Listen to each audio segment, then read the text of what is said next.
Bismillah walhamdulillah wassalatu wassalamu ala rasulillah Muhammad ibn Abdullah wa ala alihi wa ashabihi wa man tabi'ahu wa walah amma ba'du. Rabbi shrah li sadri wa yassir li amri wa hlul 'uqdatam min lisani yafqahu qawli. Rabbi zidni ilman nafi'a warzuqni fahman jayyida ya rabbal alamin. Allahumma anfa'na bima 'allamtana wa 'allimna ma yanfa'una warzuqna ilman yanfa'una. Mari kita mulai majlis kita, belajar kita dengan baca Al-Quran Surah Al-Fatihah. Mudah-mudahan semua ilmu yang kita pelajari menjadi ilmu yang bermanfaat. Hajat kita semuanya diijabah oleh Allah Subhanahu wa Ta'ala. Ala hadhihi niyyah wa ala kulli niyatin shalihah wa ila hadratin Nabi Al-Fatihah. A'udzu billahi minasy syaithanir rajim. Bismillahirrahmanirrahim. Alhamdulillahi rabbil alamin arrahmanir rahim maliki yaumiddin. إياك نعبد وإياك نستعين اهدنا الصراط المستقيم صراط الذين أنعمت عليهم غير المغضوب عليهم ولا الضالين آمين.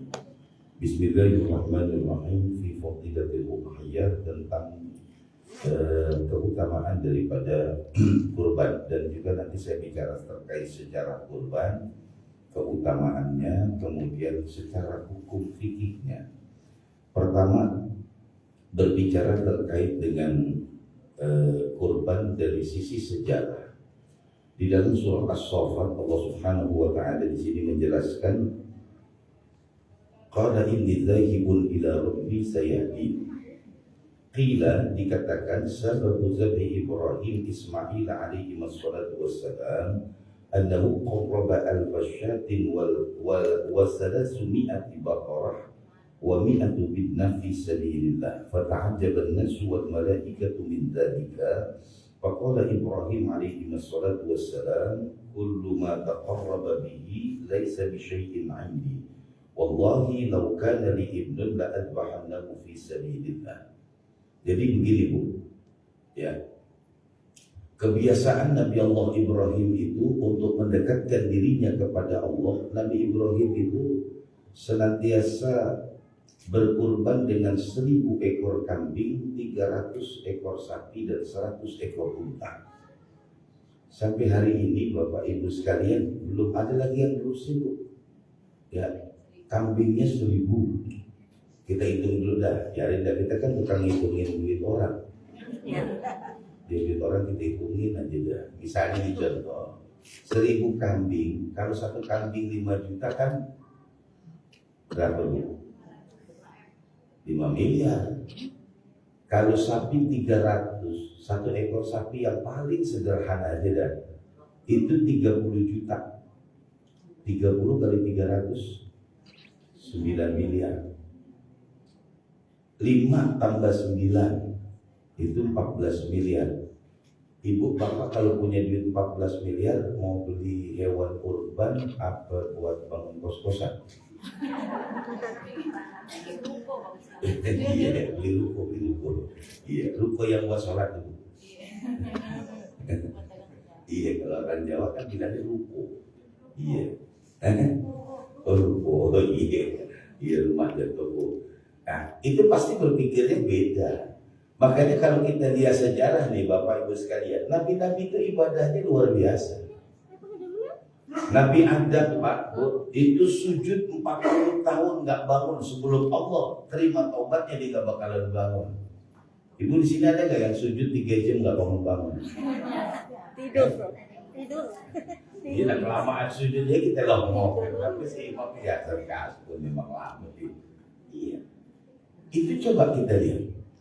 Kemudian kita lihat lagi sejarah Nabi Allah Ayub. Nabi Ayub tidak langsung sakit, pertama seluruh hartanya habis semua. Ketika Nabi Allah Ayub diuji sama Allah, karena Allah mengatakan saya punya seorang Nabi yang sabar luar biasa. Iblis bilang, boleh saya uji, silahkan. Pertama diuji hartanya. Ketika hartanya Nabi Ayub itu habis, apa Nabi Ayub kemudian berhenti lah, pakai habis harta sih. Kita aja Bu nih, kadang-kadang orang nih baru tumben ke masjid, sendal jepitnya hilang, besok dia ngasih masjid aja. Gak ke masjid, agak enggak hilang dah jepitnya tuh. Nabi Ayub tetap beribadah. Kemudian diuji lagi, seluruh anak dan istrinya gak ada, meninggal semua. Wabillah, saya pernah punya jamaah umroh. Ketika suaminya itu gak pulang dari pagi sampai sore, dia nangis. Nangis ibu. Ustaz, saya gak pulang dari pagi subuh. Entar dimakan gimana? Udah tadi pulang. Pas lakinya pulang, Isa diomelin. Saya bilang tadi tuh nangis, ngapain datang bukan disayang, diomelin. Iya, itu biasa begitu Pak, ibu-ibu. Iya, lakinya hilang nangis pas pulang, omelin. Dan paling sih dulu. Makin dia kalau dia jangan berangkat sendirian, biasa tuh. Saya bilang udah sabar, tadi nangis, dikata ada, pasti datang, diomelin. Kan hilang lagi. Gitu. Ya. Ini kalau kita lihat Nabi Ibrahim. Waqila, dan sebagian mengatakan ketika Nabi Allah Ibrahim berkurban dengan 1000 kambing, 300 ekor sapi dan 100 ekor unta, fata'ajjaban nasu wal malaikatu min dzalika, orang kagum. Hebat Nabi Ibrahim. Bukan hanya manusia, fata'ajjaban nasu wal malaika, malaikat juga hebat Nabi Ibrahim. Apa kata Nabi Allah Ibrahim? Kullu ma taqarraba bihi, apa yang bisa mendekatkan saya dengan Allah, laisa bi syai'in indi. Enggak ada masalah kecil tuh, kata Nabi Allah Ibrahim. Wallahi, kata Nabi Allah Ibrahim, ya, dia bersumpah menggunakan kalimat demi Allah. Lau kana li ibnun la'adbahannahu, kalau saya punya anak saya potong, jangankan cuma segini anak potong. Oh, kalau bahasa orang saya kebetulan orang Betawi Bu. Jadi orang Betawi itu kalau ini namanya ngambul. Iya, ngambul itu begini. Beliin saya bakso dong semangkok, jangankan cuma semangkok, gerobak nih gue beli. Itu namanya ngambul. Semangkok aja lo belum bayar, gimana mau gerobak? Tuh, ya, nah ini kita lihat. Maka ketika Nabi Allah Ibrahim, Allah perintahkan, inni dzahibun ila rabbi sayahdini, Ibrahim kau berangkat ke negeri Syam, Mekah ke Syam 1000 kilo, kalau naik pesawat 2 jam, pakai bis 12 jam, naik ontak sebulan lebih. Dulu kan belum ada pesawat, kalau ada pesawat mungkin dipesan online. Ya, ini udah pesan online terbuat PP kan gitu. Enggak, bis juga kagak ada. Ya, yang ada ontak berangkat. Nabi Ibrahim nggak bilang, ya Allah yang deketan nggak ada, kenapa pakai ke sono? Allah perintahkan ke Syam, Baitul Maqdis. Di sana Nabi Allah Ibrahim berdoa, Rabbi habli minas sholihin. Makanya nih saya sering anjurkan kepada semua jamaah pengajian saya itu apa? Jangan lepas baca Rabbi habli minas sholihin. Makanya Nabi Ibrahim itu terkenal dengan Khalilullah. Nabi Ibrahim terkenal dengan Abaul Anbiya, kakek moyangnya Nabi. Rabbi habli minas sholihin. Saya punya jamaah, anaknya 11. Iya, dikit, belum 30. Iya, baru sampai ke-11-an. Iya, anaknya 11. Bapaknya tukang ojek, ibunya dagang kelontong. Iya. Dia punya kebiasaan luar biasa memang. Setiap waktu ibadah dia sudah ada di masjid sebelum azan datang. Sehingga Allah angkat orang tua ini dan meninggal almarhum. Anak-anaknya semua ada yang jadi ASN sekarang, dulu PNS di Pemprov DKI, ada yang di kehutanan. Macam-macam sukses semua. 11 orang sukses. Padahal bapaknya cuma tukang ojek, ibunya jaga kelontong. Nah, kenapa? Karena memang dia selalu mengutamakan Allah. Makanya surah terkait dengan kurban yang kedua adalah Inna a'tainakal kautsar. Inna, sesungguhnya kami, kata Allah, a'tainaka, telah memberikan kepada engkau ya Muhammad. Apa al-kautsar? Ada 2 makna dalam tafsir. Pertama, nahrun fil jannah. Yang kedua adalah nikmat yang banyak. Maka yang diminta 2, fasholli li rabbika wanhar, beribadah hanya karena Allah. Yang kedua, berkorban. Artinya gini, kalau kita kepengen diberikan oleh Allah nikmat yang banyak, jangan tinggalkan ibadah kepada Allah dan beribadahlah hanya karena Allah. Orang kan kadang-kadang begini, saya udah sholat tahajud tiap malam masih begini aja, apa doa saya gak diijabah. Jadi sholatnya itu tendensi. Saya sering ajarkan kepada jamaah saya di 4. Satu, jangan lepas baca istighfar. Yang kedua, jangan lepas baca sholawat. Yang ketiga, jangan lepas baca Quran. Yang keempat, jangan tinggalkan sholat sunnah. Iya. Kenapa doa kita belum diijabah oleh Allah? Karena dosa kita terlalu banyak. Wa makana Allahu mu'adzibahum wa hum yastaghfirun. Allah tidak akan pernah menguji kalau orang itu senantiasa minta ampun kepada Allah. Dari tadi kita bangun tidur nih Pak, sampai hari ini jam 2.30, jam 2 kita duduk di Masjid Al-Hakim. Sudah berapa ribu istighfar yang terlontar di lisan kita. Padahal kan kita bisa. Lagi jalan, lagi masak, lagi bisa baca astagfirullahaladzim, astagfirullahaladzim, astagfirullahaladzim. Yang kedua, baca selawat sama Nabi.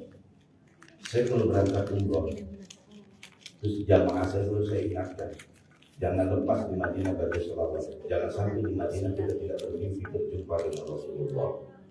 Sebab orang yang di dunia sudah bermimpi berjumpa dengan Rasulullah, nanti di akhirat dikenali. Ya, yang ketiga baca Quran. Bu, kita ini orang yang jarang baca Quran. Baca walaupun cuma seayat. Bismillahirrahmanirrahim. Alif Lam Mim.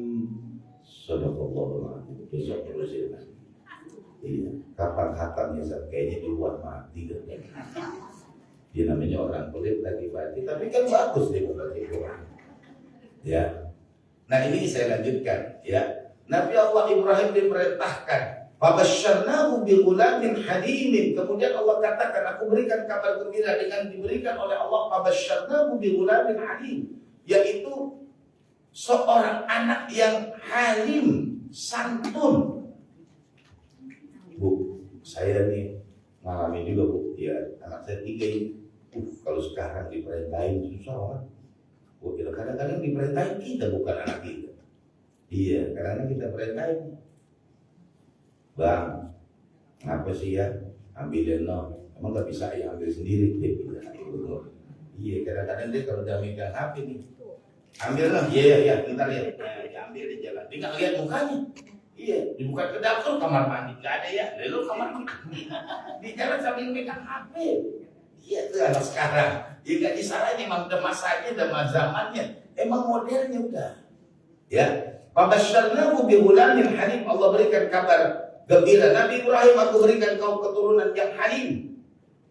Nah kemudian ini ayat perintahnya. Falamma balagha ma'ahu sa'ya. Tapi kalau lihat prosesnya Bu, ini prosesnya nih.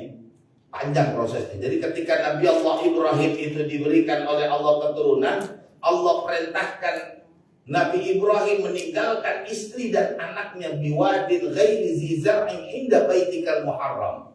Ibrahim tinggalkan Hajar dengan Ismail.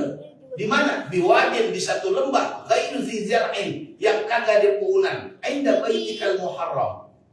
Bayangin. Misalnya contoh dah, ibu baru lahiran, kemudian lakinya taruh di kebun, nangis ya? Dulu nangis. Ditaruh di satu lembah yang tidak ada puhunan. Ya kalau ada puhunan kan berasa Bu, panas. Itu ada proses perjalanan ibadah sa'i namanya. Hajar, dia namanya anak nangis. Nih naluri seorang ibu, bukan naluri kita Pak, orang bapak. Kalau bapak anak nangis biarin kan jadi tidur diri begitu. Ibu langsung dia naik ke bukit Safa. Dia lihat di Marwah kelihatan ada air, para angin. Pas sampai di situ kagak ada, namanya Fata Morgana. Naik lagi di bukit Marwah, nengok di bukit Safa, kelihatan seperti ada air, lari lagi. Lah kalau model kita kagak. Udah naik nih dari bukit Safa ke Marwah. Pas para angin kagak ada air, naik lagi di bukit Safa, nengok ke Marwah, kelihatan ada air. Kan kita bilang, tadi saya dari situ. Itu hampir 7 kali perjalanan ibadah sa'i kalau haji dan umrah. Sa'i. Apakah air keluar di situ? Enggak. tahu-tahu Ismail dari sela-sela kakinya keluar air. Dan kalau orang sekarang ngomong ya, gue tungguin tadi gak keluar air dari kakinya. Ada proses. Artinya apa? Kalau perintah Allah kerjakan, jangan ditanya. Pasti ada hikmah yang terbaik yang Allah akan kasih. Bu, ya.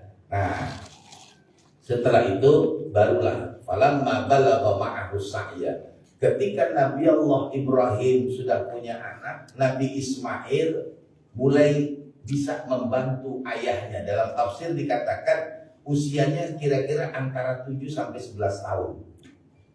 Dapat perintah dari Allah.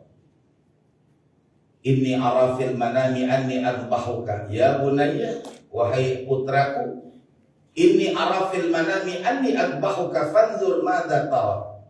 Kata Nabi Allah Ibrahim, Ismail putraku yang tercinta, ayah semalam bermimpi mendapatkan perintah untuk menyembelih engkau wahai Nabi Allah Ismail.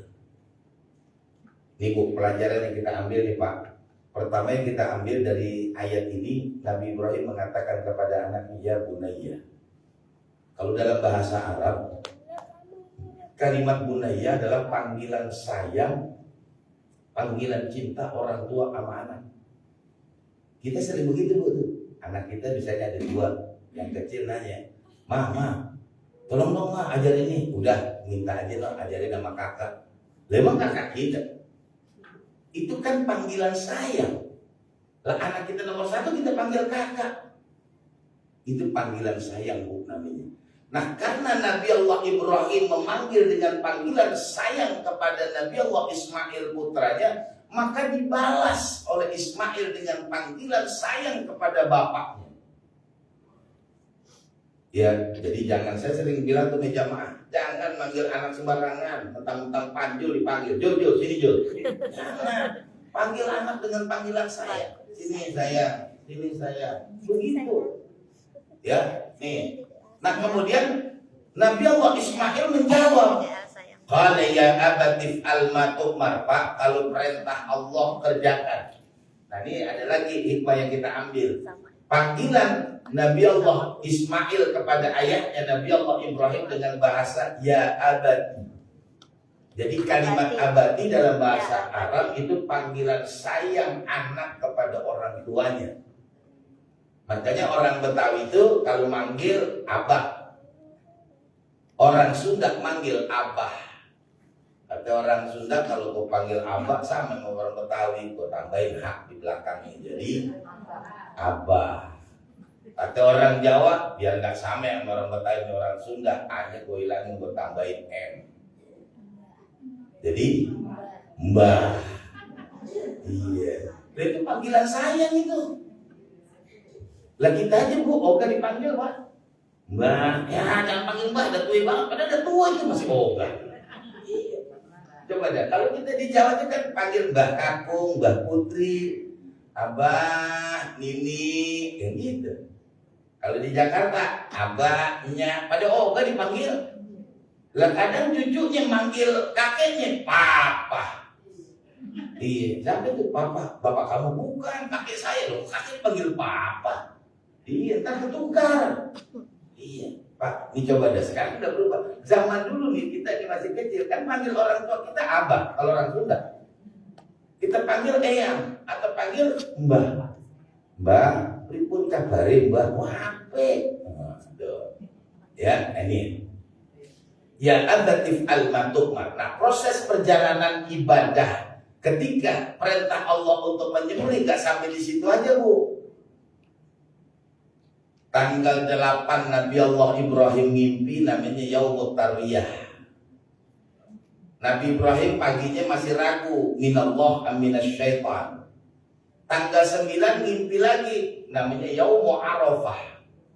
Ya, yang dipakai sama jamaah haji besok ketika wukuf di padang Arafah.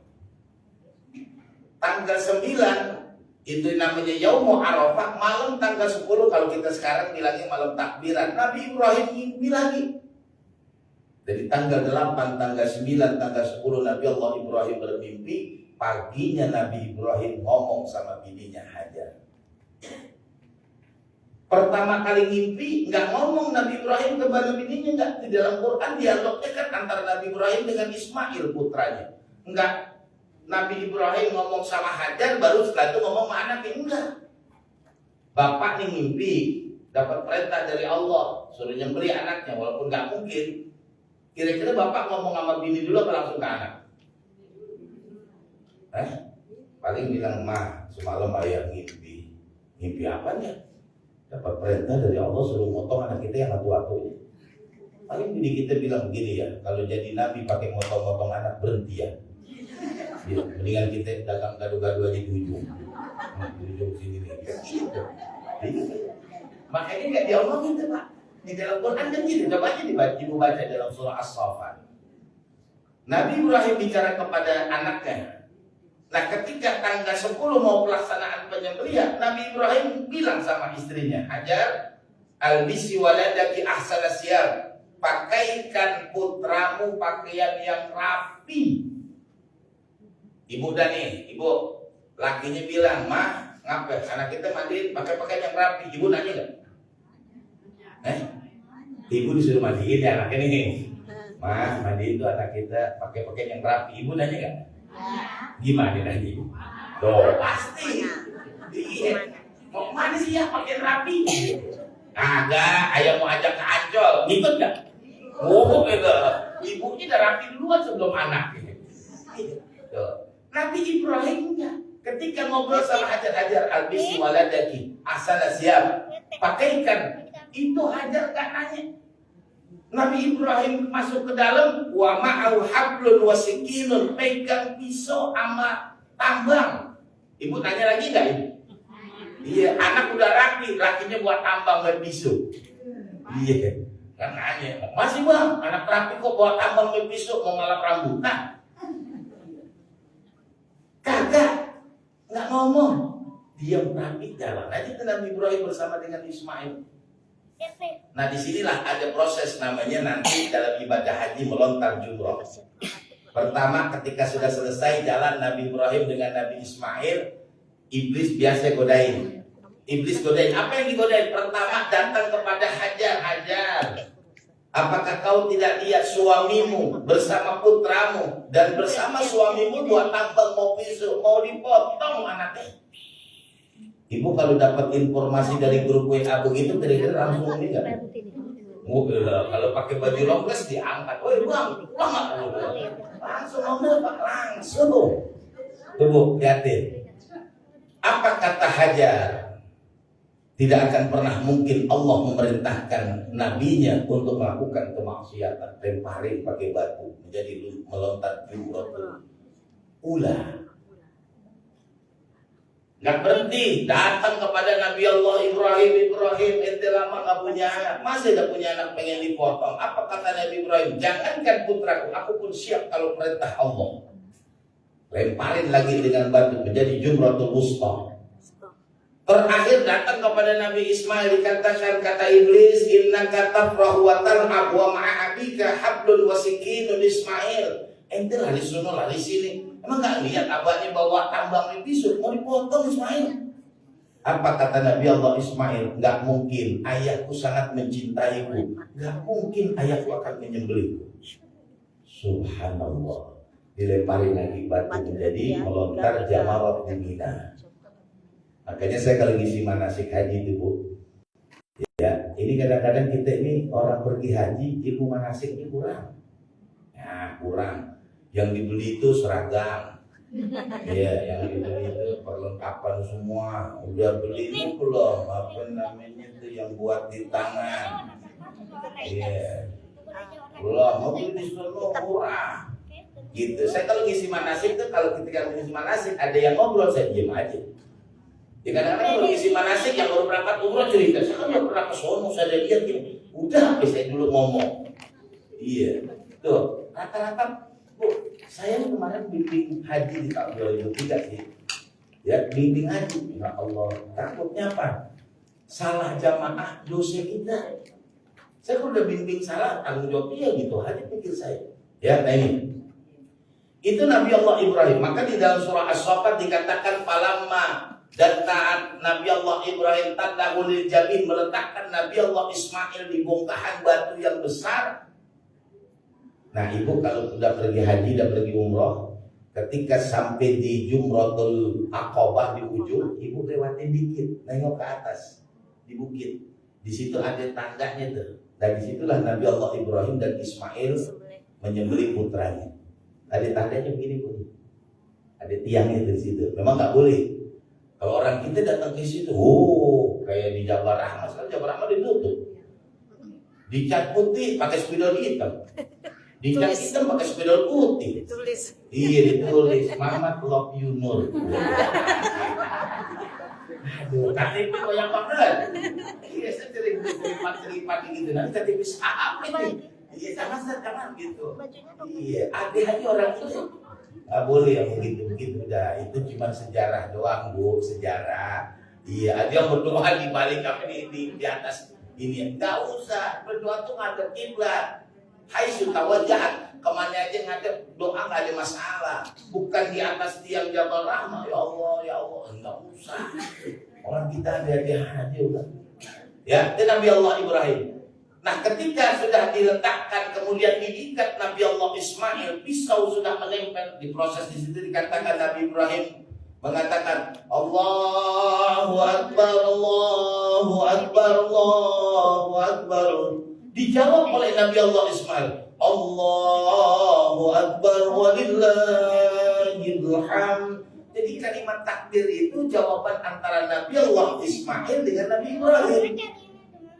Jadi ketika anaknya sudah, Nabi Ismail sudah tergeletak, itu Nabi Ibrahim mengatakan Allahu Akbar, Allahu Akbar, Allahu Akbar, La ilaha illallah, Wallahu Akbar. Baru dijawab Allahu Akbar, Walillahil hamd. Itu yang jawab Nabi Allah Ismail. Ketika sudah selesai semacam itu, baru Allah katakan, Ya Ibrahim, qad shaddaqta ru'ya, inna kadzalika najzil muhsinin. Ibrahim, mimpimu benar, benar mimpimu, dah Allah akan kasih balasannya. Masya Allah. Ini artinya gini bu, proses perjalanan ibadah memang terkadang ujiannya berat. Tapi ibu gak usah khawatir. Allah tidak akan pernah tidak mendengar doa kita. Makanya kata baginda Nabi alaikum bisyabi alaikum biqiyamin lail, hendaklah kalian ini semua sholat di malam hari. Fa innahu dabbus shalihin. Orang yang sholat di malam hari itu tandanya orang-orang yang dijadikan oleh Allah penghuni surganya Allah. Maka saya bilang, saya kadang-kadang mikir gini, apa sih? Usia kita kan udah 40, dari 50, dan 60. Udah sholat malam. Iya. Ibu kalau lihat mau baca tafsirnya di surah Ya ayyuhal muzammil qumil laila illa qalila nisfahu aw inqus. Ya ayyuhal muzammil, wahai orang yang berselimut. Jadi begini bu, dalam bahasa Arab ada ya ayyuhal mudaththir, ada ya ayyuhal muzammil. Kalau ini dua-duanya pakai selimut. Kalau ya ayyuhal mudaththir itu berselimut karena ketakutan. Ada orang nih berjalan jalan melihat setan, kan pakai selimut tuh, kira-kira nutupin kan tapi ketakutan. Itu tuh ketakutan kan. Nah tetapi berbeda dengan muzammil. Muzammil itu dia berselimut, tidurnya makin nyenyak. Tadi nggak pakai selimut nggak bunyi. Ya pas kita pakai selimut bunyi. Itu namanya muzammil. Gitu ya. Makanya diayatkan, dikatakan, hei orang-orang yang berselimut, bukan berselimut karena takut, karena berselimut merasa enak kalau ada selimut. Nah kemudian dikatakan qumil laila, bangun, nisfahu awin kus, mau setengah malam atau kurang dari setengah malam, yang penting bangun, kata Allah, jangan tinggalkan. Ya, ini Nabi Allah Ibrahim, qad shaddaqta ru'ya inna kadzalika najzil muhsinin. Nah makanya dikatakan di penghujung ayat itu dikatakan apa? Wa fadainahu bidzibhin 'adzim. diganti oleh Allah dengan sembelihan yang mahal. Kalau dalam bahasa Arab itu ada kabir besar, akbar besar banget, azim udah besar banget dah. Kata orang Jawa Timur itu kalau gede biasa, tapi kalau dibilang ya kok mas wedus wedus gede, ibu nggak usah lihat marah, udah bawa aja sini, itu masih gede. Yopo mas wedus gede, nah ibu liatin tuh. Tapi nang yopo wedusnya gede, nah itu nggak usah liatin, udah bawa aja sini, nah itu pasti gede. Iya, sama juga orang Jawa Timur kemarin pulang kampung gimana? Waduh, jalanan macet, dan ibu jangan pulang kampung dah, itu nggak bergerak. Iya, nggak bergerak. Yopo macet. Kalau dibilang Yopo macet, ibu jalan aja, itu paling ada raya, nggak apa-apa. Itu kan bahasa itu. Ya itu kan bahasa bu, ya kan karena kita kan nggak tahu kalau orang Betawi ada di daerah Otista itu kalau gede banget disebut gidi. Gimana ya kambingnya gidi? Nah udah bawa aja itu pasti gede. Kalau bilang gede belum gede. Nah cuman yang agak enak tuh ya orang Jawa Timur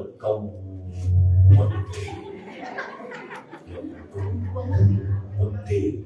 Gitu ngomongnya tapi ya saya kan pernah di Jombang Jawa Timur, saya pernah di Rembang Jawa Tengah. Iya, saya pernah nyandar di situ, saya pernah nyandar di Jawa Timur. Nah, itu ya. Artinya apa? Dalam proses perjalanan ibadah ini Nabi Allah Ibrahim ya melaksanakan perintah Allah memang berat bu. Ya, ngurban berat. Makanya saya sering katakan orang yang ngurban itu ujiannya 3, 1 suami, istri dan anak. Nabi Ibrahim kan gitu. Nabi Ibrahim suami, istrinya Hajar, anaknya Ismail. Ibu kalau ngurban, bapak kalau ngurban ujiannya 3. Bila suami punya uang 4 juta pengen ngurban, entar juga ada ujiannya datang. Iya pak, kita punya duitnya 4 juta, belum ada ujian. Kalau udah pegang duit 4 juta, baru ujian datang, temen datang. Bang, ada butuh banget ini, ngapain? Motor mau jualnya Supra X, pasaran 7,5. Malam ini juga saya jual 4 juta. Ini BPKB STNK. Kita lagi nggak punya motor. Kita lagi nggak punya motor nih Pak nih. Ada yang nawarin Supra X pasaran 7,5 dijual 4 juta malam itu. Komplit semua surat-suratnya. Kira-kira jadi korban dari beli motor. Godaannya tuh. Iya ujian. Itu ujiannya. Godaan ujian. Ya ujian. Kalau seandainya Bapak punya duit 4 juta, ujian pertama enggak saya mau ngurban. Cari ngurban. Nah, Bapak punya duit 4 juta, ngomong sama bini, Ma, ini kita kan nggak enak, Ma. Di kampung ini kan orang pada ngurban, kita nggak pernah ngurban. Nih ayah punya duit 4 juta. Gimana, Ma, kalau tahun ini kita ngurban? Nah, gitu, Pak. Biasanya bini kita malam itu nggak tanggapin, besok pagi baru dia ngomong. Semalam ngomong apa sih, Pak? Enggak, Bapak punya duit 4 juta pengen ngurban. Gimana, Mama? Gini. Mama urusannya banyak banget. Arisan 4 bulan, Mama belum bayar. Ya kan akhirnya hanya emang berapa ya, Mak? 4 juta ya. Ini. Lah pas banget tuh, pas banget. Iya, lakinya bilang ya buat bayar arisan. Udah. Kadang suami istri udah oke, Mah. Kita ngorban, kata Mama, iya Pak, kita ngorban. Ujian satu lagi dari anak. Udah rapi nih kita mau berangkat nih pergi mau beli ke tempat hewan kurban. Anak kita datang, ayah mama mau kemana? Mau beli hewan kurban. Nggak bisa. Orang di komplek ini semua anak-anak udah pada beli sepeda fiksi. Tahu sepeda fiksi nggak? Nggak tahu. Ibu kira-kira jadi ke tempat beli kurban apa ke Manggarai? Manggarai kan pakai sepeda tuh. Iya benar rumput. Iya, itu godaannya, itu semua bu. Ada jamaah saya bilang, alhamdulillah saya setiap tahun nggak ada tuh godaan yang diceritakan Ustaz, nggak ada. Emang kenapa? Saya nggak pernah ngurban Ustaz. Pantes setan juga nggak godain. Orang itu udah begini. Ya, nah itu bu, godaan orang mau kurban itu begini. Ini lihat sejarah dari surah As-Saffat. Coba aja, ada aja. Iya. Coba nggak ada bu. Saya kadang-kadang datang nih ke jamaah, kita nggak mau lupa ya Allah Ustaz sekarang nih ujian urusan banyak banget. Anak baru lulus kemarin habis wisuda. Yang ini mau study tour, mau ke Jogja lagi tuh. Iya. Nah lagi ntar rumah bocor lagi mau didandanin. Spray dulu dah nggak mau ubah. Ya jelas sekolah setahun sekali pakai spray. Iya ada begitu tuh. Kata Nabi mengatakan tadi itu ayatnya, ya. Man lahu sa'atun, kalau ada orang yang diberikan oleh Allah keluasan rezeki, falam yudhahi, kemudian tidak berkorban, kata Nabi, fala yaqrabanna musallana, jangan mendekat tempat aku sholat. Ya, itu katanya. Begini Bu, ya, usahakan kita ini Pak kurban, ya. Kadang-kadang orang kurban dari kecil, wah kambingnya kecil. Saya kalau kambing kecil saya suruh jangan pakai tambang lah, lo gendong aja. Lah benar, takutnya kalau pakai tambang lolos. Datang ke masjid Al-Hakim, Pak ini kurban saya lah, kambing itu adanya lolos. Jangan cari kurban ke kambing, ya kan disesuaikan dengan ukuran kita. Gitu, ya. Nah kadang-kadang begitu deh. Udah yang cakep itu kalau kita korban udah selesai kan, nanti bicara hukum fikihnya, ya. Itu ujian hukum dari sejarahnya, ini ujiannya. Secara fikih yang dikatakan kurban apa? Kurban itu secara fikih, secara bahasa, etimologi, secara bahasa. Ibu ngerti secara bahasa? Ya, secara bahasa. Secara bahasa itu katanya kurban di sini dikatakan secara fikih adalah ismun lima yudhha bihi. Ya, apa yang dipotong pada hari raya Idul Adha itu namanya kurban. Ibu motong ikan, motong bebek, motong entok, motong ayam, itu namanya kurban secara bahasa. Ya. Apa sebetulnya kurban dari sisi fikihnya? Fikih kurban itu dikatakan zabhu hayawanin makhsusin, menyembelih hewan yang ditentukan oleh syariat, onta, sapi, kambing. Kemudian biniyatil qarabah, dengan niat kurban. Fi waqtin makhsusin, waktunya sudah ditentukan. Ini 3 syaratnya. Ibu, bapak beli kambing. Kemudian kambingnya niatnya dipotong niat kurban, tapi di hari raya Idul Fitri. Nggak bisa. Kambingnya benar, niatnya benar, waktunya salah. Ibu beli kambing, niatnya akikah, dipotong di hari raya Idul Adha, nggak jadi kurban. Kambingnya benar, niatnya salah, waktunya benar. Ibu motong ayam di hari raya Idul Adha, niatnya kurban, nggak bisa. Kenapa? Ayam bukan hewan kurban. Nah itu Bu. Ya, jadi ada 3 hayawan maksus biniyatil qarabah fi waqtin makhsusin. Itu ya, itu secara definisi. Ini namanya secara terminologi. Yang gampang dah secara istilah. Tadi secara bahasa. Ini jangan sampai salah Bu. Ntar ibu pulang, oh saya kurban tadi saya ngaji, pokoknya apa aja kita potong ngurban. Benar, cuma secara bahasa. Jangan ibu pakai yang ini. Udah Bang, besok nggak usah beli kambing, ayam aja 3 biji. Nanti kita potong besok. Kapan? Habis sholat Id kita potong dah. Ya, bukan itu. Itu secara bahasa. Hukumnya kurban. Ya. Ikhtalafal fuqaha ya ala anna al-udhiyata hal hiya wajibatun aw sunnatun. Kira-kira ini kurban itu wajib atau sunnah ya? Nah, di sini dikatakan ada 4 hukumnya, Bu. Ya. Wa qala Abu Hanifah mengatakan innaha, sesungguhnya kurban itu wajibatun marratun fi kulli amin 'alal muqimi min ahlil amsar. Menurut mazhab Hanafi, hukumnya kurban yang pertama tuh wajib. Pak, kalau kurban hukumnya wajib, kagak kurban dosa. Kira-kira banyakan yang dosa, banyakan yang berpahala. Iya. Kadang-kadang ini di masjid, ya Allah, yang dipikirin kupon aja. Ini kupon ada 600. Kupon dibikin 600, kambingnya 4. Nah, hitung aja lah. Gimana cara ngaturnya? Saya pernah Bu, waktu saya berangkat ke Selawi ngisi acara, saya tanya itu, di sini kurban berapa Pak? Ya paling 3 ekor, berapa orang? 100. Saya pikir, mana carinya? Dibilang habis motong nih kita tusuk sate. Jadi dibagiin itu 5 tusuk. Itu udah girang banget. Jadi kita boleh dan protes aja dah. Iya dapat daging, protes daging yang gini dikasih. Daging dapat tulang dikasih. Hati aja orang. Itu dikasih aja protes gimana? Kagak. Orang tuh sekarang maklum dah. Ya, itu yang pertama hukumnya wajib. Menurut mazhab Hanafi, ini pengetahuan aja Bu. Yang kedua, innaha sunnatun muakkadatun. Menurut mazhab Maliki bahwa yang namanya kurban itu sunnatun muakkadatun wa yukrahu tarku zalika. Yang kedua itu hukumnya adalah sunnah muakkadah. Makruh hukumnya meninggalkan kurban. Itu menurut mazhab Maliki. Ini biasanya adanya di Mekah, di Madinah. Rata-rata banyak kan orang bermazhab Maliki. Ya. Yang ketiga namanya sunnatu ainin.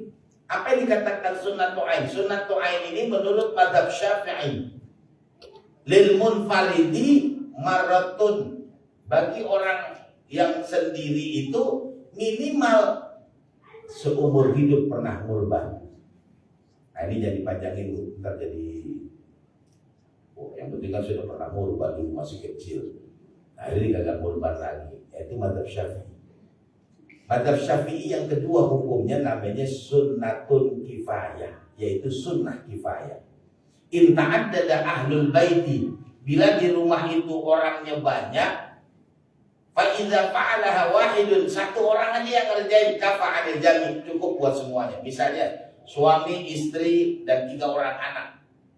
Bila mana dia belum bisa memberikan suaminya 1, istri 1, anak-anaknya semua 1-1, nggak bisa. Baru cuma 1, kafa'anil jami, kata mazhab Syafi'i, cukup buat semuanya. Ya, cukup buat semuanya.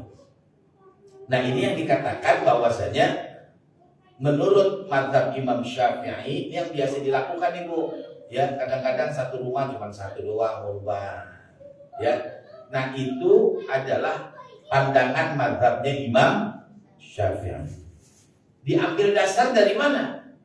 Doha Rasulullah Sallallahu Alaihi Wasallam bikabsyaini. Baginda Nabi itu kurban dengan 2 ekor kambing kibas. Amlahaini akranaini, yang gemuk, yang putih bertanduk. Kadang-kadang orang sering nanya, saya pengen kurban sesuai dengan sunnahnya Rasulullah. Ya kambing saya bilang. Tapi bukan kambing apa aja, kambingnya kambing domba. Kambing dombanya itu yang gemuk, putih, bertanduk. Tuh, kalau ibu pernah main ke Sariater tuh di belakangnya ada tempat ngadu domba. Namanya domba Garut. Itu 1 ekornya lumayan tuh Bu. Ada yang 10, ada yang 15, ada yang 30. Kalau menang kontes mahalan lagi. Ini kambing yang gede itu harganya 30 juta. Ibu punya duit 30 juta, kira-kira mau beli kambing yang gede 30 juta apa kambing yang kecil 3 juta? Biasanya cuma ngegesin doang. Jadi jawabannya udah pasti saya tahu. Saya cuma ngegesin, bener gak nih? Iya, jadi 30 juta apa mau beli kambing begitu. Nah kalau begitu 2 biji berapa? Rasulullah itu kurbannya dengan 2 ekor kambing yang gemuk. Iya Bu. Ya. Kemudian Aisyah radhiyallahu anha dalam hadis Nabi mengatakan, ya Aisyah, aina udhiyatuki? Mana hewan kurbanmu? Washhidiha, saksikan hewan kurbanmu. Wa bi awwali qatratin taqur min damiyah. Tetesan darah yang mengalir dari hewan kurbanmu mengampuni dosamu. Artinya Rasulullah 2 ekor, istrinya 1 ekor. Iya bukan 1 ekor kita kerubutin beramai-ramai. Itu kalau ya orang yang nggak mampu bang. Kalau kita mampu jangan Bu. Iya, jangan beliin 1-1. Jangan lihat sekarang ya. Pasti ada kebaikan yang bakal Allah kasih tadi tuh. Wa padainahu bidhibhin 'adzim. Allah akan ganti dengan sembelihan yang besar. Nah ini hukumnya Bu. Jadi hukum kurban ada 4. Nah, kemudian waktu kurban. Ya, waktu kurban itu yang pertama menurut mazhab Imam Hanafi, ya, waktu kurban itu boleh ba'da sholatil Id qabla al-khutbah. Menurut mazhab Hanafi, bila mana ada orang yang menyembelih, ya, sebelum selesai khutbah, sah menurut mazhab Hanafi. Kan bisa jadi begini, Bu. Ya, kambing ditaruh, sapi ditaruh di sini, ya tahu-tahu udah sakit, ya ini sapi udah sakit. Nungguin khotib, ya keburu mati. Ini kambingnya udah bilang, ya Allah khotib lama banget, ya keburu mau mati nih kata kambing. Makanya tuh khotib itu kan harus memahami psikologi massa. Ya, dakwah itu kan ada psikologinya. Kalau ini orang udah senderan aja, lama mati ngomong. Itu yang senderan hampir pulas bangun lagi. Ya, dia masih ngomong juga. Bangun lagi masih ngomong juga. Itu namanya psikologi massa. Iya, ada bu khotib, bu ilaha illallah, yang di luar panasan, dia ngomong, dia gitu. Iya, yang akhirnya ditinggalin orang. Ini khotib ini, kenapa? Khotibnya pakai teks. Kalau kehilangan satu teks dicari. Di mobil diambil dulu baru dilanjutin. Ada aja lagi. Nah itu tujuannya di situ sebetulnya. Seandainya ada nih hewan kurban yang kira-kira ini kayaknya ya udah lemes bakal mati. Selesai sholat potong aja dulu. Menurut mazhab Hanafi boleh. Tetapi menurut mazhab 3 yang lain enggak. Ba'da sholat wal khutbah. Setelah sholat Id dan khutbah. Jadi kadang-kadang begini juga. Saya kalau jadi khatib Idul Fitri maupun Idul Adha, sebelumnya saya ngomong, jamaah yang tidak sampai selesai khutbah Id maka tidak sah sholat Idnya. Gak ada yang pulang. Kita ancam duluan. Lah apalagi Idul Fitri, ya ilaha illallah. Saya baru assalamualaikum udah yang kita cipiki. Gawatnya dia dengerin saya dulu kan khotib kan di atas mau jadi kelihatan. Iya, udah ada yang buka, udah ada yang pakai bedak, udah pakai bibiran, entar dulu Iya, sama saya juga mau pulang gitu. Iya. Nih jangan Ibu, kalau udah sholat Id sampai selesai khutbah. Bukan sampai khotib pulang, sampai khotib selesai. Itu mau pulang kapan nih urusan dia dah. Yang penting itu yang terjadi. Ya, itu. Jadi yang pertama, yang kedua menurut mazhab Maliki setelah sholat dan setelah khutbah. Bahkan ditambah setelah imam menyembelih hewan, baru semuanya pulang, baru menyembelih hewannya masing-masing. Mazhab Syafi'i dan Hambali adalah setelah sholat dan khutbah. Jadi umumnya semua sahnya penyembelihan itu adalah setelah sholat dan khutbah. Kalau belum selesai khutbah ada penyembelihan maka tidak sah kurbannya.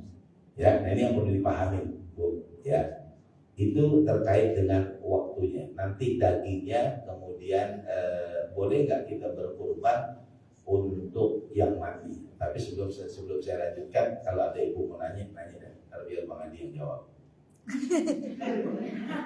Ini nanya doang, dia silakan. Assalamualaikum Pak Ustadz. Mau nanya tentang kurban ini Pak Ustadz. Kebetulan kalau di Jakarta memang nilainya agak lebih besar. Sekitar saya dengar 4 jutaan lah ya Pak Ustadz ya. Kebetulan misalkan saya punya dana di bawah 3 juta. Karena budget saya cuma segitu, saya berkurbannya di daerah aja. Yang kebetulan daerah itu suku pedalaman yang biasa ada Ustadz yang menyelenggarakan. Jadi saya pengen di luar kota aja gitu, yang apalagi untuk yang paling membutuhkan. Istilahnya kalau di Jakarta mah orang makan daging udah biasa gitu kan, belum tentu di daerah. Gimana menurut Ustadz hukumnya gitu? Boleh. Saya juga kalau mau kurban saya bagi-bagi di rumah. Kemudian teman-teman saya di Jawa Tengah, Jawa Timur yang punya pesantren dan Ustadz mau kurban aja saya kirim. Ya saya kirim boleh.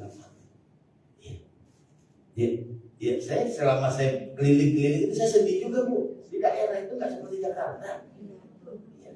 Makanya kalau ibu mau kurban di daerah nggak apa-apa, bagus. Ya, memberikan motivasi bagi orang yang di daerah itu untuk ikut berkurban. Kan dia pikir orang luar aja ngurban di sini, masa orang sini kagak ngurban di sini, gitu maksudnya. Jadi nggak apa-apa. Soal harga itu kan memang variatif. Memang kalau di Jakarta agak lebih tinggi dibandingkan di daerah. Mungkin di daerah bisa 2,5 juta satu ekor kambingnya. Ya, kalau di Jakarta kan udah di atas 3 juta, 4 juta, 5 juta. Silahkan ibu bisa kurban dimanapun. Ya. Nah, kalau saya begini, saya kalau kurban di daerah, saya cuma kirim, "Zat, ini kambingnya atas nama siapa? Siapa aja yang di sono boleh." Atau cari orang-orang yang di kampung yang belum pernah kurban, pakai tuh kambing saya. Gitu. Saya tetap dapat pahalanya, Bu. Kita cuma ngebantuin orang yang di daerah yang belum pernah kurban. Karena ketika Rasulullah menyembelih 2 ekor kambing, Rasulullah mengatakan, kambing yang kedua, kata Rasulullah, ini saya potong untuk saya dan umat saya. Iya. Ketua masjid kan belum pernah saya motong kambing untuk saya dan jamaah masjid saya. Belum pernah. Iya. Rasulullah itu, dia coba aja di hadisnya kan begitu. Rasulullah menyembelih 1 buat dirinya dan keluarganya. Rasulullah menyembelih 1 buat Rasulullah dan umatnya. Jadi ibu boleh. Iya. Iya. Ya, silakan. Saya kan pernah kayak di sekolah gitu, sekolah anak kan. Mungkin sebenarnya kan motivasinya adalah memotivasi anak-anak itu untuk ngumpulin uang jadi 1 kambing bersama-sama gitu. Nah itu statusnya seperti apa tuh? Maksudnya apakah sah jadi 1 kambing dibagi-bagi?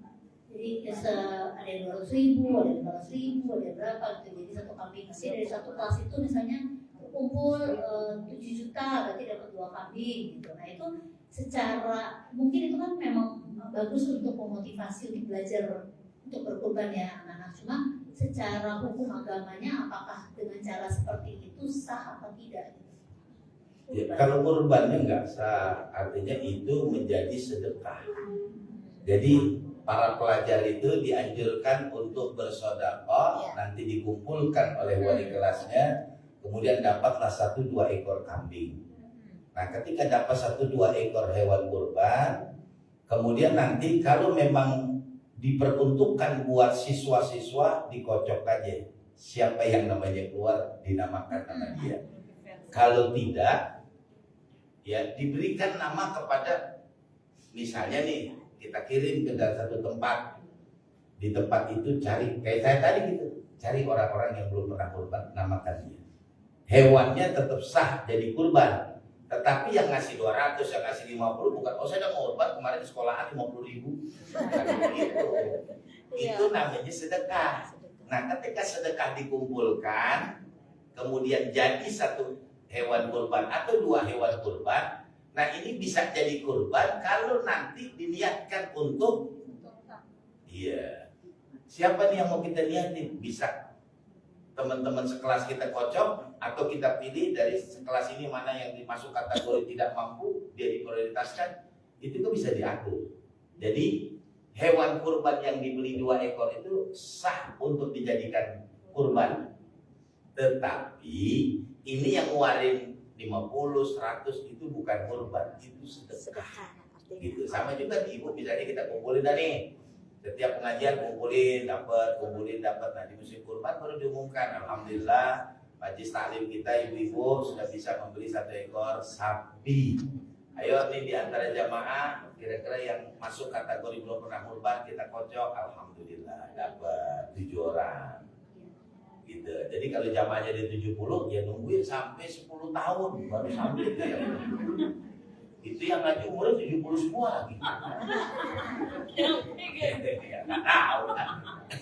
Nah, buktinya orang pergi haji ada 103 tahun tuh sih. Jadi gitu Bu. Hewan kurbannya sah untuk dikurban, tapi yang warin ini bukan buat kurban, sedekah. Gitu. Ya, ada lagi Bu. Assalamualaikum warahmatullahi Waalaikumsalam. wabarakatuh. Saya punya bos. Jadi dia pernah waktu memang dia ada niat mau buat kurban, tapi kurbannya itu dalam bentuk daging yang bagus yang sudah dari supermarket. Apakah waktu di hari raya itu apakah itu termasuk kurban? Apakah kita berkurban emang harus dalam bentuk binatang yang memang masih baru, masih dalam bentuk binatang, tapi belum disembelih? Apakah itu yang dia beli itu kurban atau sedekah, Pak Ustaz? Terima Ya. Yang dinyatakan kurban tadi saya katakan zabhu hayawanin makhsusin biniyatil qarabah. Di waktu makhsusin harus binatangnya yang disembelih. Jadi kurban itu bukan kita beli daging 100 kilo kita bagi-bagikan, enggak. Gitu. Yang dikatakan kurban tadi itu zabhu hayawanin makhsusin. Jadi ada hewan yang disembelih. Gitu. Ada hewan yang disembelih. Memang hewan kurban yang disembelih itu yang afdal dibagikan adalah dagingnya. Jadi bukan berarti nih kita beli daging aja dah, kalau kita beli hewan kurban kan repot nih. Kita beli daging aja dah, tercampur. Berapa dari packing yang 1 kilo, ya 100 kilo kan 100 bungkus kita bagi-bagi bilang aja kurban. Enggak, itu enggak kurban, sedekah. Gitu. Iya. Ada lagi Bu? Ya. Waalaikumsalam warahmatullahi wabarakatuh. Bagaimana hukumnya kalau berkurban sebelum melaksanakan ibadah akikah? Terima kasih Ustaz. Oh gitu. Dua-duanya hukumnya sunnah. Gitu. Akikah hukumnya sunnah, kurban hukumnya sunnah, walaupun tadi mazhab Hanafi wajib.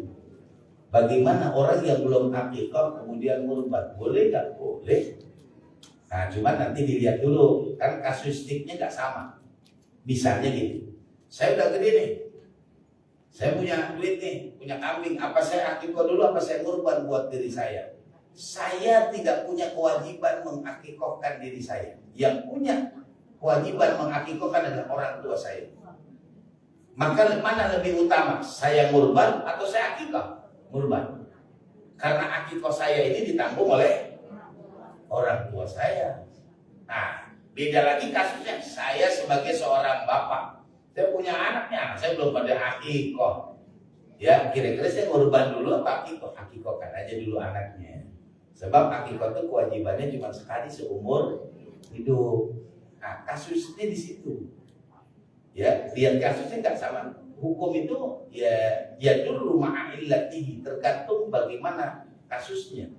Ini kurban dulu apa akikah? Ya kurban. Lalu kasusnya tadi yang pertama.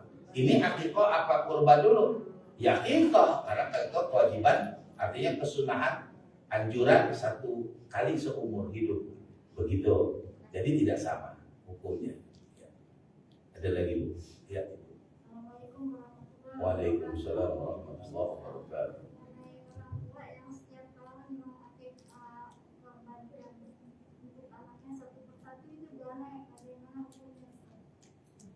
Ya, memang dianjurkan secara hukum fikih 1 orang 1 hewan kurban. Suami 1, nanti beli lagi buat istrinya 1, beli lagi buat anaknya nih yang belum menikah. Ya, itu 1 demi 1.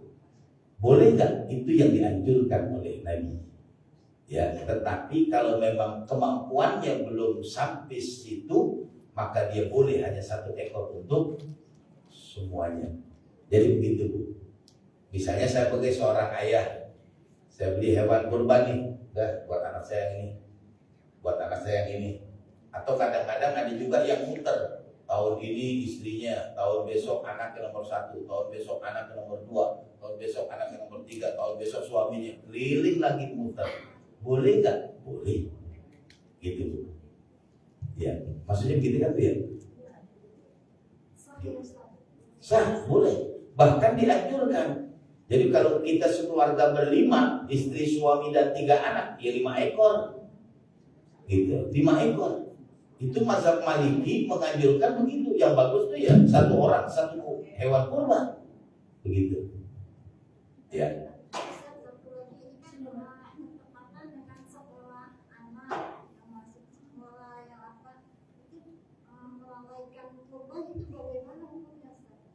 Ya, tadi sudah saya katakan bahwasanya kadang-kadang urusan dengan ibadah itu kalah ibadahnya.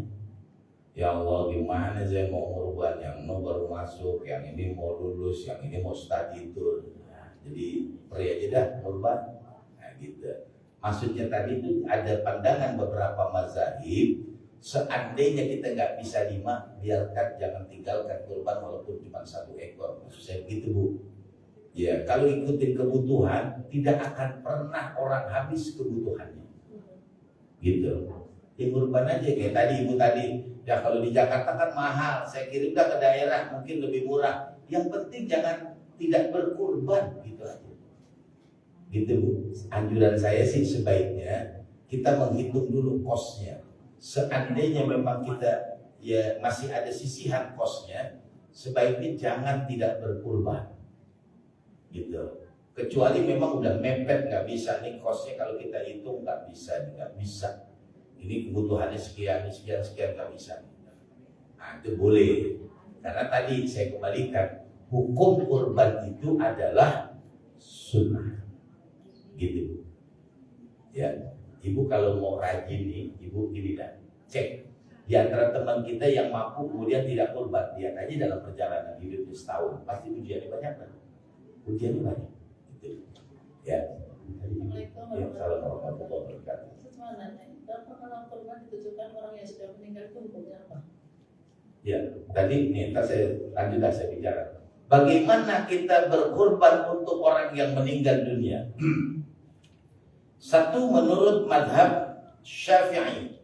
Menurut madhab Syafi'i tidak boleh berkorban atas nama orang yang meninggal dunia, kecuali sebelum meninggal dia ngomong, anak-anak nanti kalau ayah sudah tidak ada, kurban tetap ya atas nama ayah. Ini tetap dilaksanakan. Tapi kalau dia tidak berwasiat, tidak boleh berkurban atas nama yang meninggal. Ya, itu menurut mazhab Syafi'i. Menurut mazhab Maliki hanya makruh saja.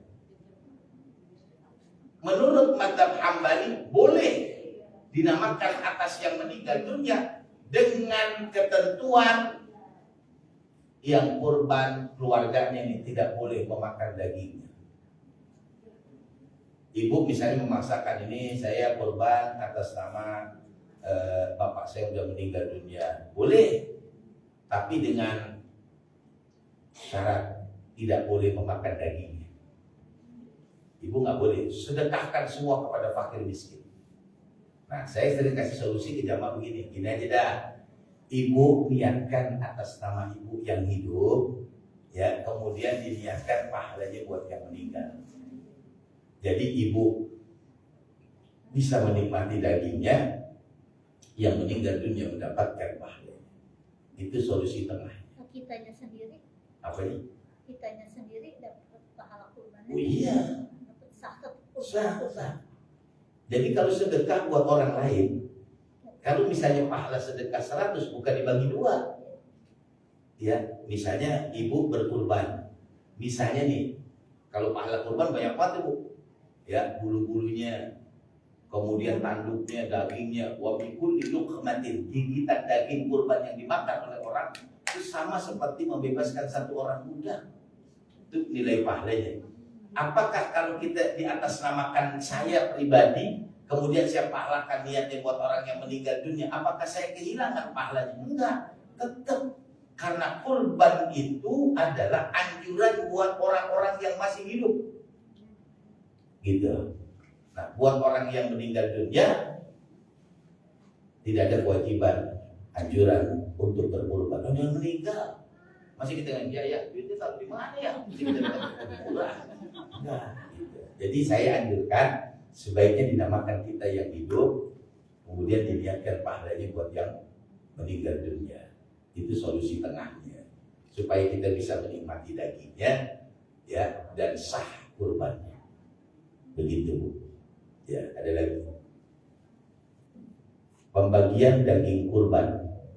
Di dalam fikih dikatakan pembagian daging kurban itu dibagi menjadi 3. Ya.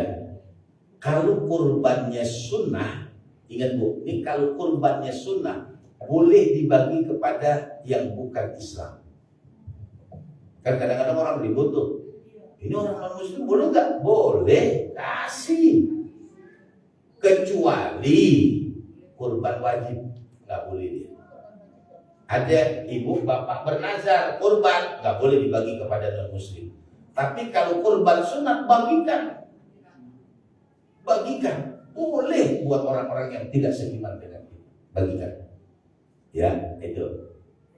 Jadi secara hukum pembagian itu ada 3. Pertama, ya, untuk yang berkurban.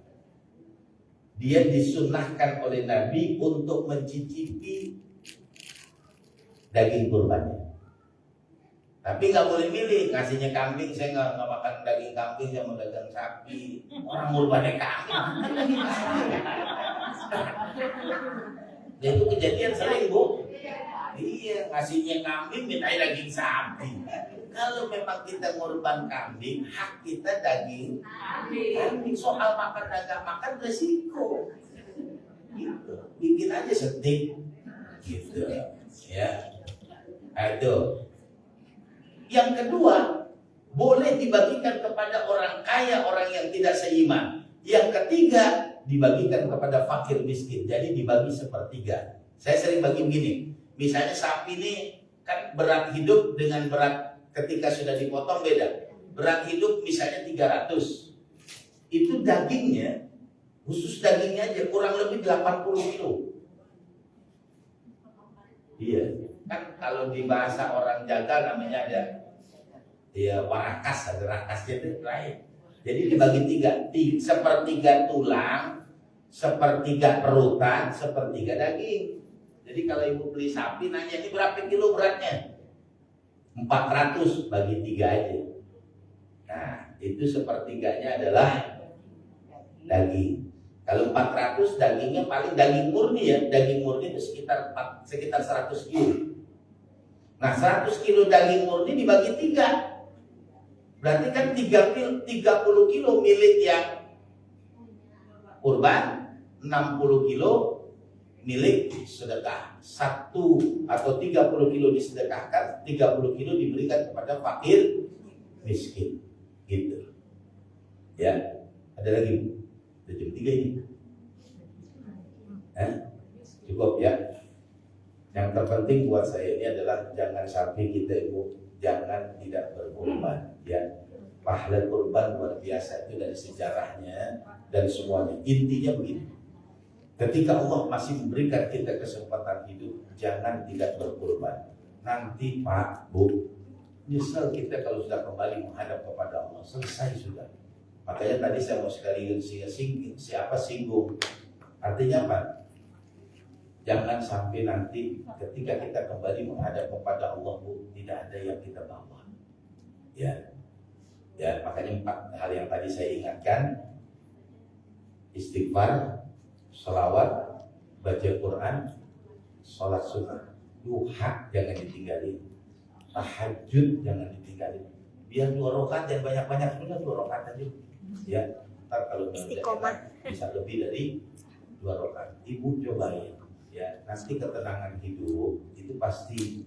Kalau baru tumben ujiannya gede, biarin aja Bu, jalanin aja. Ya, jangan pikirin lakinya Bu, biarin aja. Nggak usah dipikirin. Ya. Masih ada. Beda ya teman, maaf ya. Kan kalau misalnya kita sebagai anak sedekah untuk almarhum ibu kita, insya Allah sampai ya.